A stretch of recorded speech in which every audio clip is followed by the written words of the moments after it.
पवित्र परंपरा से समर्थित उचित ही प्रतीत होने वाले इन वचनों को सुनकर मेघ गर्जन सदृश स्वर में राजकुमार ने उत्तर दिया, आपकी श्रेयसिक्त भाषा तो आपके योग्य ही है, लेकिन मैं आपको बताऊंगा कि आप कहां गलती पर हैं।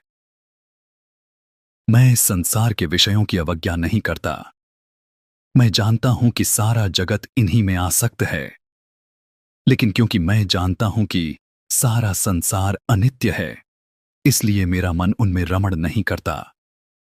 यदि यह स्त्री सौंदर्य स्थायी भी रहे, तो भी यह किसी बुद्धिमान आदमी के योग्य नहीं कि उसका मन विषयों में रमण करे।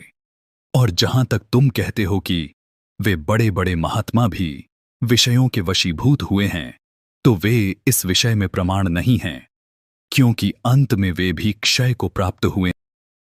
जहां क्षय है वहां वास्तविक महानता नहीं है, जहां विषयासक्ति है वहां वास्तविक महानता नहीं है, जहां असंयम है वहां वास्तविक महानता नहीं है। और यह जो आपका कहना है कि ऊपरी मन से ही स्त्रियां से स्नेह करना चाहिए, तो चाहे यह दक्षता से भी, तो भी मुझे यह रुचिकर नहीं है। यदि यह यथार्थ नहीं है तो मुझे स्त्रियों की इच्छा के अनुसार अनुवर्तन भी प्रिय नहीं। यदि आदमी का मन उसमें नहीं है तो ऐसे अनुवर्तन पर भी धिक्कार है।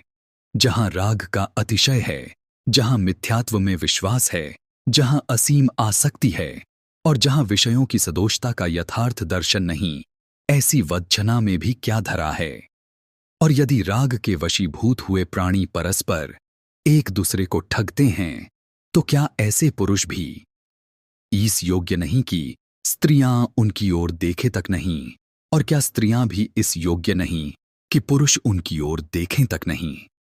क्योंकि यह सब ऐसा ही है, इसलिए मुझे विश्वास है कि तुम मुझे विषय भोग के अशोभन कृपथ पर नहीं ले जाओगे।